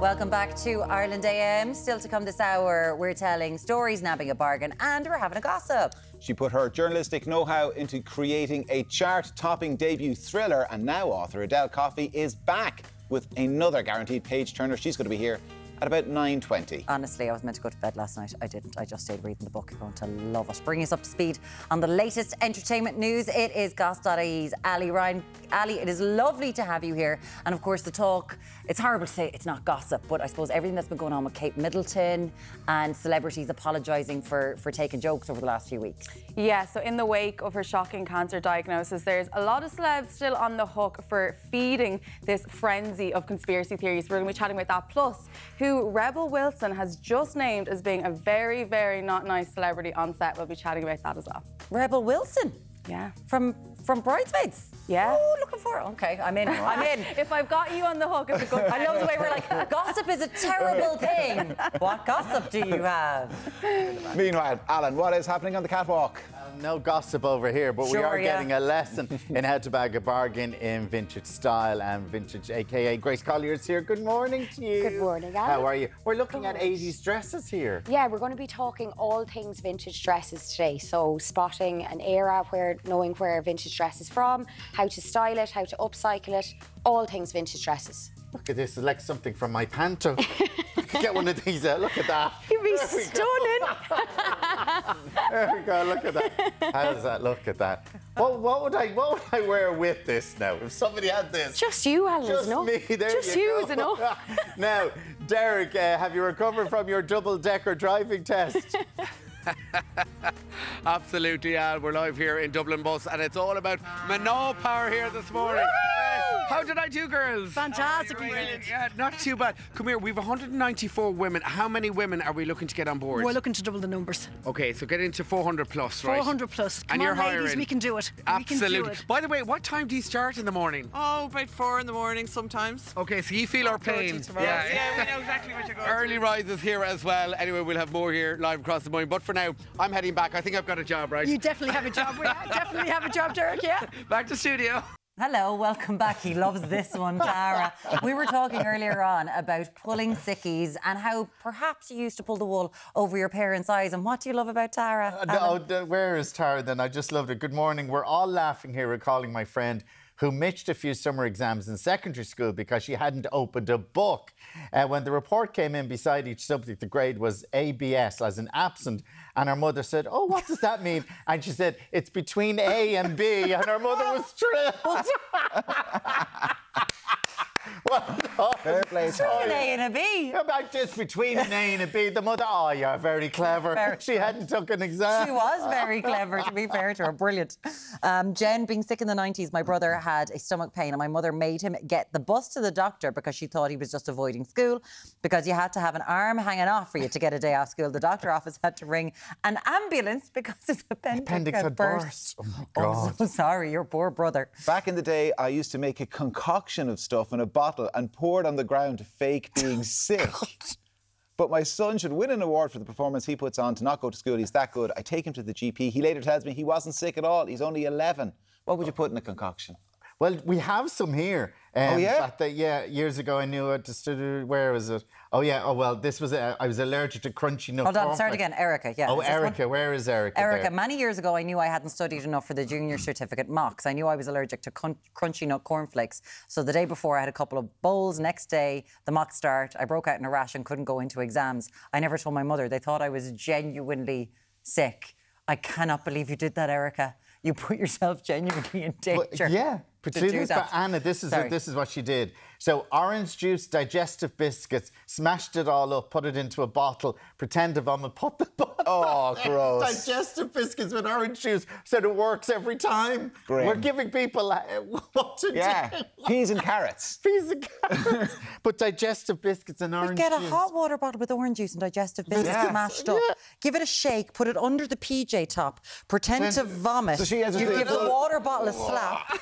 And voila, all over the table, worked every time. Now, Anna. On that lovely note, after the break, after a down coffee, having your breakfast. Oh my God, that is so good. The kids have gone to school, they haven't heard anything. We'll be talking to Adele Coffey. Talk to you in a minute. This week on Ireland AM, we've teamed up with Very to bring an incredible prize to one lucky viewer. As the proud sponsor of the Very Camogie Leagues, Very is inviting one lucky family to enjoy a day they'll never forget.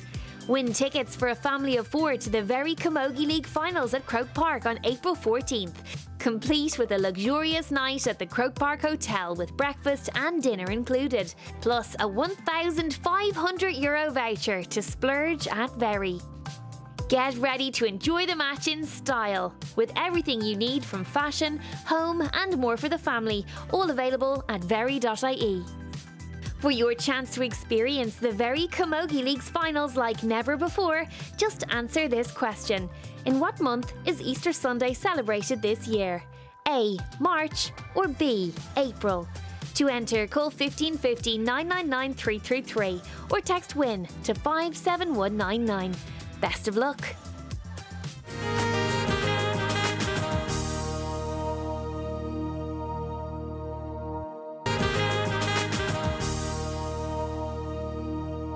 Welcome back. Now, our next guest went from being a journalist writing about authors to becoming a best-selling one herself when her breakout debut, Breaking Point, soared to the top of the charts. And her hugely anticipated second novel, set to reach similar heights, I am sure. Please welcome Adele Coffey. Adele, how are you? Hi, I'm great, thanks. How are you? I'm great. So, In Her Place, the name of it. Tell us a little bit about it. Yes, so it's about a woman called Anne who is in her late 30s. She's a bit down on her luck. She was caring for her mother for the past few years and her mother's now dead.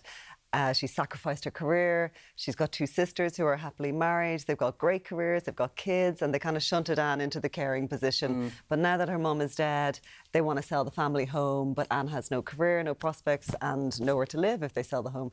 So she meets Justin in a bar, and he's kind of possibly the answer to all her problems. He's beautiful, he's wealthy, and it turns out that he has a wife, unfortunately. There's always a catch. But the wife is dying, and she's expected to die soon. And so Anne goes ahead and they start this really intense relationship, and but then the wife recovers. And she's coming home, but Anne is very inconsiderate. Anne is now pregnant and living in Justin's house with him. And so where is Deborah going to go, and where's Anne going to go? And that's kind of the question of who's the other woman in this situation. Do you want to turn off the TV and start reading the book right now, do you? Is that what you want to do? Because underneath this it asks, who is the other woman? Yeah. And it's this moral quandary that in this world that we're in now, we make snap judgments.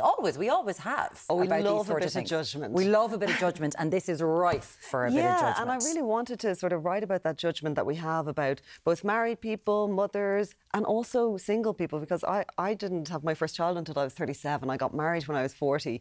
So I was definitely a single woman of a certain age, and I had started to feel a lot of judgment, very subtle judgment sometimes, but you know, I had started to experience it. And there is a kind of status associated with marriage, is what I've noticed, and there is a status associated with motherhood too. And that was something that really irritated me, I have to say. So I just wanted to write about that, and Anne is starting to see that too. And so Anne, like, she's a little bit wicked as well. She's starting to plot a bit herself, and she's thinking, well, you know what? If you're going to make me live in this system, maybe I'm going to game it. Game it, exactly. Yeah, because it does feel like that. I just think it's interesting what you said, that this status you're expected, the status that's given to a mother in comparison to a childless woman? Oh, 100%. And that's why Anne is kind of forced to look after her mother in this situation, because her sisters are like, well, you know, we have kids and we have proper careers, like we're lawyers, and you're just like this sort of journalist who's playing with writing, and, you know, so... And we've got husbands and we're so busy, and like, you have nothing to do. So they kind of just shove her into that situation. And I think a lot of people can probably relate to that, because we do make those assumptions about people who are single or people who don't have children. There is that thing of, and it's existed for such a long time, that thing of saying, oh, well, your life is, you know, less busy and less valuable because you don't have kids, or you're not as busy. When, of course, like, I was very busy before I had children, and I had a lot of pressure in my life. And, you know, that idea, that assumption that your life is just not worth the same it's so offensive. And I really wanted to write about that. Do you know, it kind of, the similarity with Breaking Point is what I had with this. So when I finished it, I started before Murren, so I actually finished it. Got it done. Yeah, I gave it to my wife to read, and I want her to finish it, because I suspect that we will have different views on kind of who's right and wrong, or who's a kind of a goodie and a baddie in a particular situation.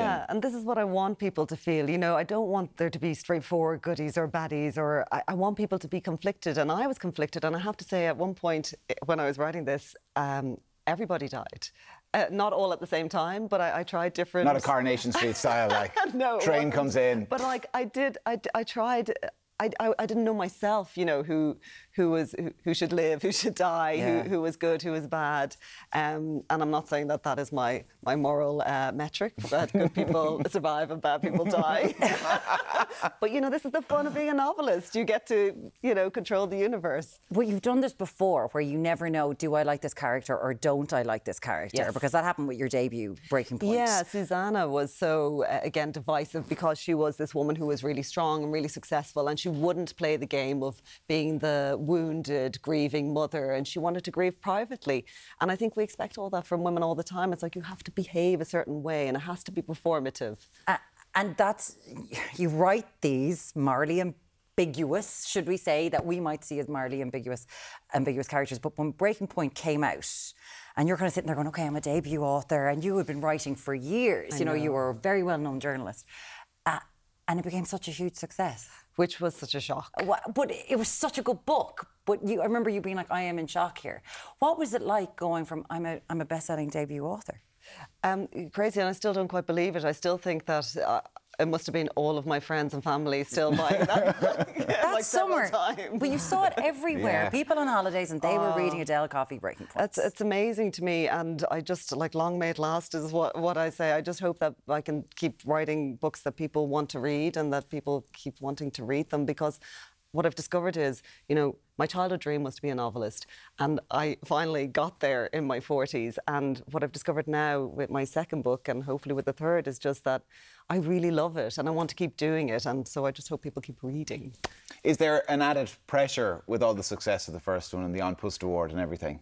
Yeah, absolutely. I did find that added a pressure, and I actually wrote a second book that is not this book, and I just ditched it because I didn't like it, and I felt I had written that book as a response to the success of Breaking Point. It was like this thing of like, oh, I didn't realise I was a crime novelist, and I won this crime prize, so now I have to write a crime book, and it just it didn't work because I was kind of putting all these constraints on myself, when actually I said, okay, you just have to write a story, Edel. So I went and wrote this story, which was actually inspired by, some of it was inspired by my mother, because she had Alzheimer's, she had early onset Alzheimer's, and she died in the pandemic. But I had been thinking, like, what if, you know, she just came back, you know, what if they had a miracle cure for Alzheimer's? Wouldn't it be amazing? I used to think that when she was sick.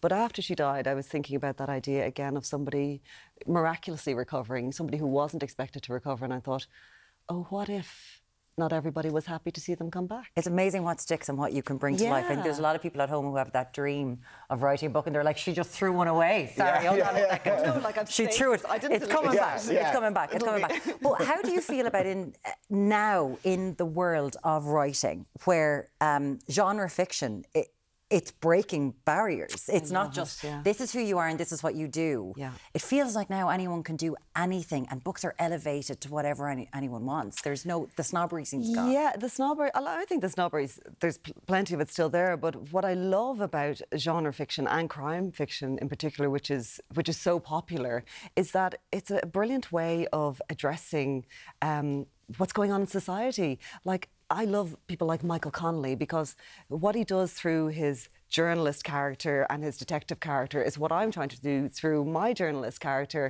and my other characters, and that is to reflect what's issues are going on in society. Like here, I wanted to write about, you know, people who are single and how sometimes there is that prejudice against them, and what the premiums associated with marriage and motherhood are, and how there are so many advantages to that in society, and we don't often recognise that, or we sometimes just ignore that. There are a lot of different things going on, and also envy and covetousness, you know, our Instagram world where we see so many glamorous houses and people, and we're always comparing ourselves now, I think, and I don't think that's good for our level of happiness or contentment. So I just think crime is a brilliant way to reflect society and what's going on, and also in a kind of page-turnery, you know, gripping read. It should be a page-turner. Yeah, I know. Yeah, it was a page-turner. Get through it. Absolutely. I cannot recommend it. Brilliant. Chat with your wife about your I will when she gets to the end of it. Who's the goodie? Who's the baddie? Who should Adele have killed? Not that anyone said. It's fine. It's totally fine. The brand new book from Adele Coffey. It's called In Her Place. I think you'll absolutely love it. Huge congratulations on the second book. It's great congratulations. To see it. And I shouldn't covet that jacket. That's bad things in society. She doesn't covet it in my It's only Zara. Anyway. You can have it too. After the break, we've got, speaking of, savvy second-hand style. There we go. We'll be wanting it all. We'll talk to you in a moment on Ireland Day In.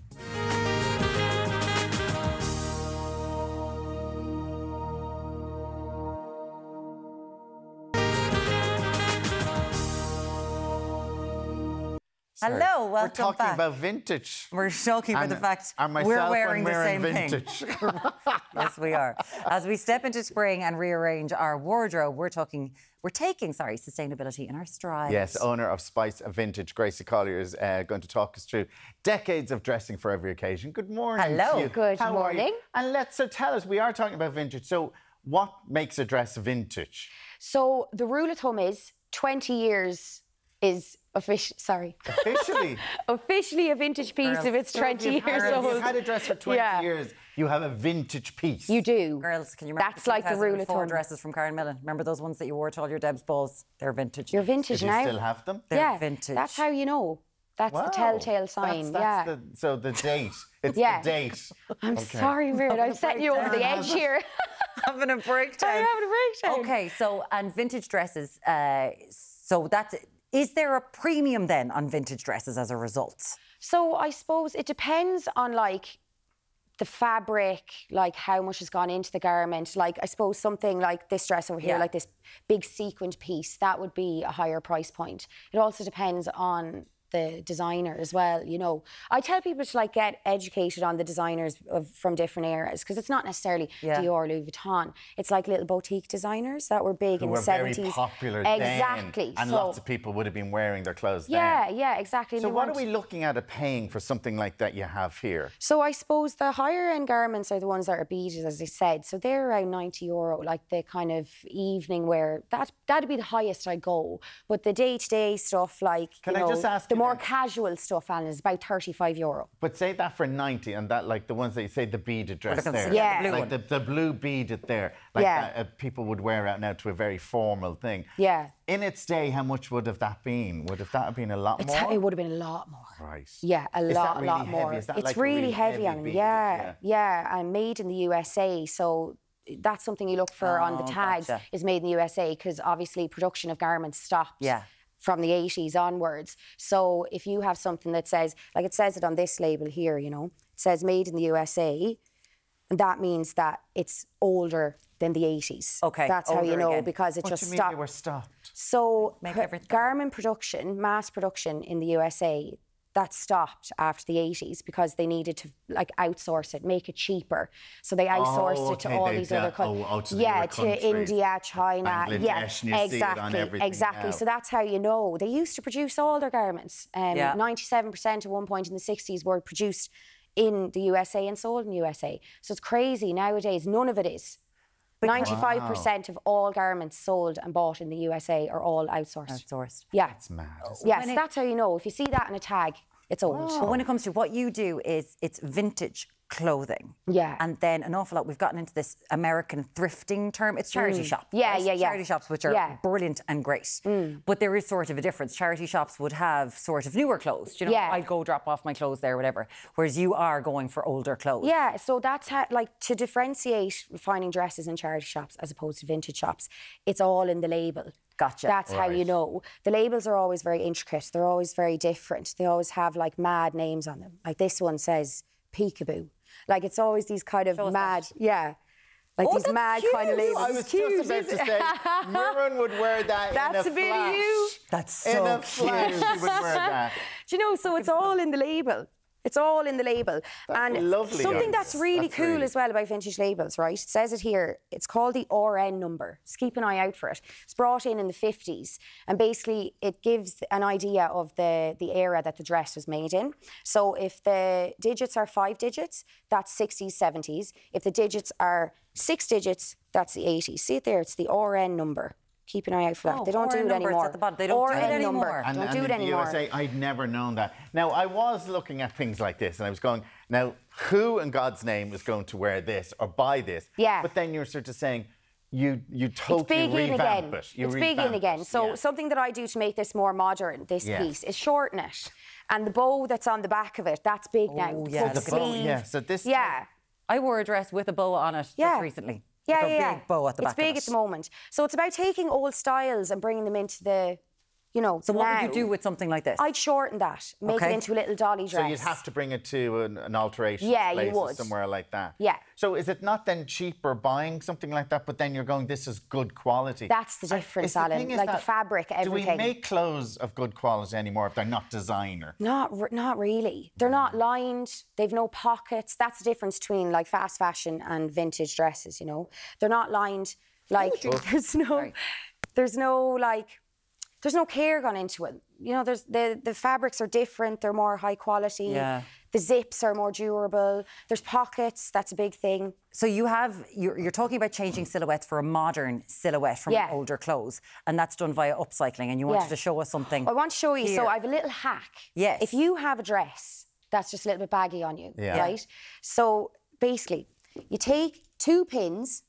Now, you turn it inside out first of all, so when you actually do it, you can't see it when it's in the back of the dress. So imagine, for sake, that this is turned inside out. So you take the 2 pins, I'll turn around, swivel her around. Good woman. Now, take the 2 pins, put them in the side of the dress like this, both sides, and then you just take a shoelace, right, and you feed it through. So you're kind of making like a little corset at the back of this dress, like a makeshift one. Yeah. But remember, it's inside out now. So just this is done on the inside. This is done of the dress. inside the dress, so that you don't see it. From inside out. Yeah. Oh my Feed God, the shoelace through, right? Because like you always have a dress that's kind of, it doesn't really sit right. You want to cinch it in more or whatever. This is exactly what you do. So just try to get it. I'm going to do this now.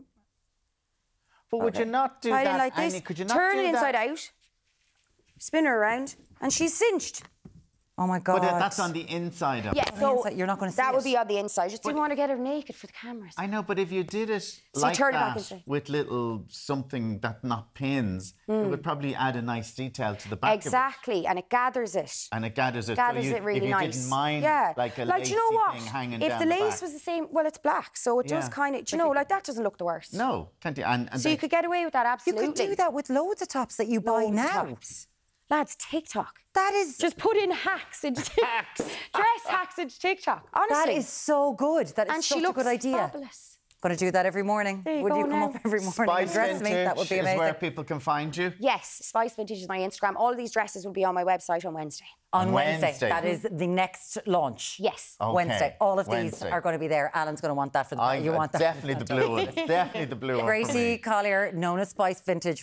Find it online. We love Gracie. Thank you so so much. much. Thank you, Gracie. Very interesting. I never knew that about the USA. No. Yeah. Oh, that it stopped That production. stopped That is shot altogether. All gone. Yeah, gone. Mad. Now, coming up next, actor Rebel Wilson's upcoming memoir. It is Ruffling Feathers in Hollywood. Yeah, Goss.a's Ali Ryan is here with all the latest gossip. We'll see in a few minutes.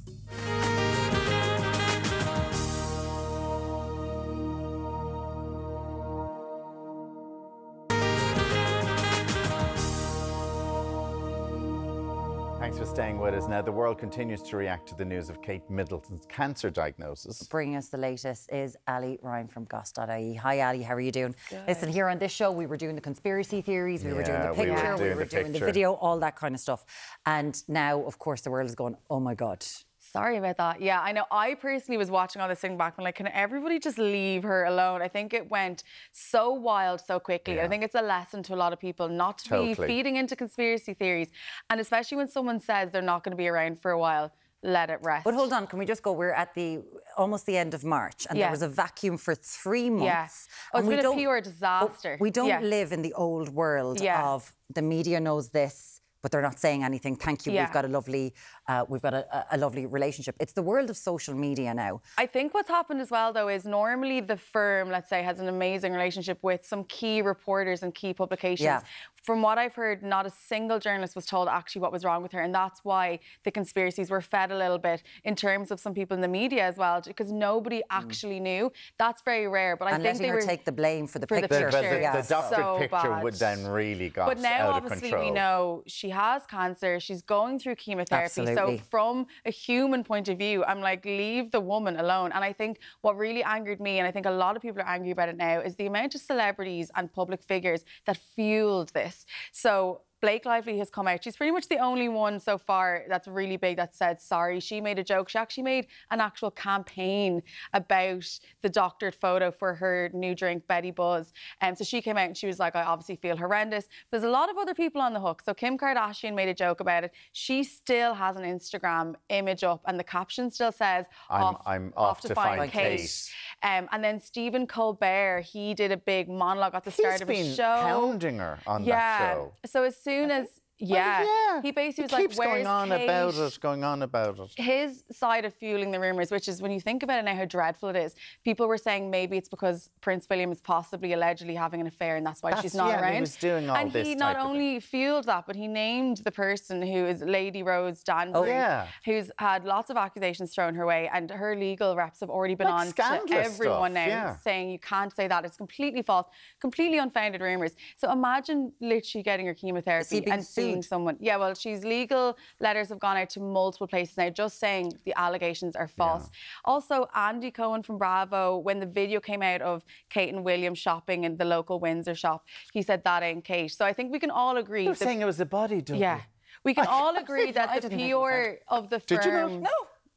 Oh, okay. I think we can all agree the PR side of the firm of the Palace have messed this one up Kensington massively. Palace have messed that up totally. And it took Kate having to come out herself to quash the rumours. But I would say she probably, like what she said in the video, she didn't know what to tell the kids. I'd say she didn't really know what to say. We don't know the type of cancer yet.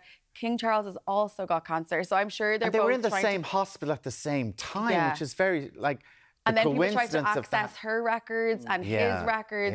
So it's been a dramatic couple of weeks. I'm glad for her now that the news is just out. I just really hope now people might leave her alone. Yeah. But we're still talking about her today. We're still talking about it, but I would love to see some big people come out this week and apologise, because we can't keep doing this to people. If someone's actually sick, if someone has asked, give me some privacy, we don't have the right to be hounding them down. I really think we all need to learn from this. Of course, Harry and Meghan made a statement. It's personal responsibility in relation to all of this. And Harry and Meghan, of course, The woman is doing preventative chemotherapy, and of course I think everyone in the entire world wishes her incredibly well and hopes that she's going to be okay. Now, someone who is talking about gossip, her own gossip, she's putting a book out there, so we're not gossiping about this. This is Rebel Wilson, and she has said something about Ali G.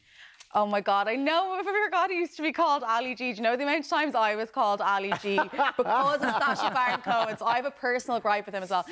Rebel Wilson, so she's a new book coming out called Rebel Rising. I'd say it's going to be brilliant. It's an autobiography about how she came to Hollywood and had this meteoric rise. Like, she's huge now.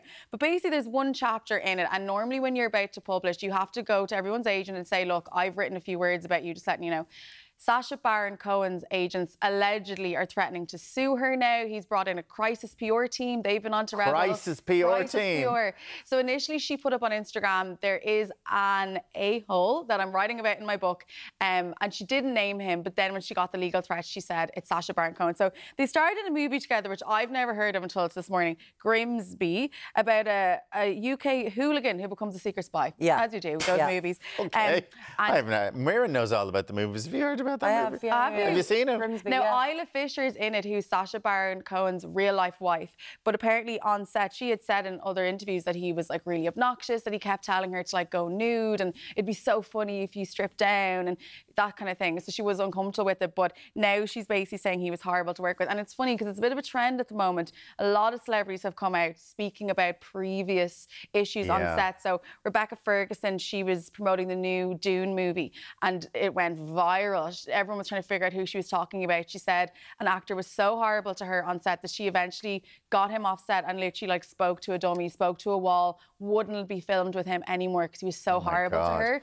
Charlize Theron as well, she had a huge thing with Tom Hardy. There's actually a full book about what went on the set there of Mad Max. Allegedly she needed protection because he was so aggressive. So it's interesting to see people starting to come out, because a lot of those things do happen on sets. Of course they do. And normally they're like, oh, it's artistic, you know, people have to, but you know, you have to be kind to people. Speaking of movies, Cillian Murphy has confirmed that the movie of Peaky Blinders. I know. How are they going to make it? Because the last series was so good. It was I've actually never seen Peaky Blinders. It's so bad. But I went to the Oscar Wilde party in LA for Oscars. He was there. And even though he was there to, like, you know, he's going to win his Oscar, the amount of questions, are you doing a Peaky Blinders movie? And you can see it in his eyes. Like, he genuinely loves that character. But he has said it's a very, very intense character to play. And he was kind of ready to leave it behind. Brilliant. But he kept saying, if the writer comes back with a good script, I'm going to do it. And of course they're going to write a script. He just won an Oscar. It's now is the time to do it. He's a lot of new things coming up. And also, when I was over there was a lot of talk that he was going to be named as the new Bond. He didn't say no. And Pierce Brosnan was on the carpet too, and he was like, you know what, I think he'd be a great Bond. Fabulous. So, a lot of big things ahead for Cillian. Ali Ryan from goss.ie, thank you so much for all of that this morning. We really do appreciate it. Thank you. Thank you. Now, coming up on tomorrow's Ireland AM Labour leader, Ivana Bacik, will be here in studio We've a rundown of this month's must-reads with our resident bookworm, Ciara King. And the Skin Nerd is giving us a demo. You ready for this? What will you be doing tomorrow? I better not wear pink. No, this is okay. In DIY hand Oh, hand mask, that's You're okay. going to be a hand model tomorrow. I'll be a hand Are you going to tell me what fine. colour to wear tomorrow? No? You can wear the pink tomorrow. We'll all How's wear that? blue tomorrow. We'll try to wear something different. Thank you so much for joining us today. We hope you have a lovely day. Have a great day. Bye-bye. We do have to.